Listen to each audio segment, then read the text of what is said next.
Good morning, my people. I hope you are well.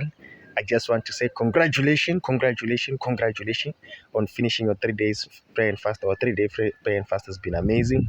We've been having our 3 day prayer and fast. For those who are not aware, we started on Friday, which was the 16th, till the 18th, which was yesterday on Sunday. We had an amazing time with God. We were in the presence of God, praying intensively. I hope for those who were praying, we're on the fast, we're praying intensely, we're praying hard, and I believe your life has been transformed. I believe you're entering a new dimension.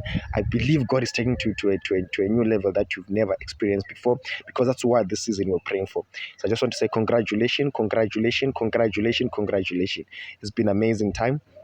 I believe your life has been changed. I believe your job has been transformed. I believe that marriage that you've been praying for is coming.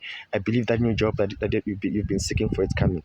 In Jesus' name, I just want to say congratulations to all of you. Let's continue to stay in prayer. Remember, just because the fasting is finished doesn't mean we're finished praying. We continue praying. We continue staying strong in prayer. This is just the beginning.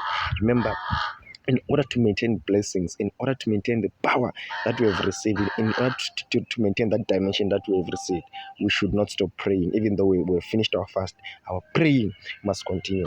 Remember, let's continue to pray. When you get chance, continue even during the week, anytime.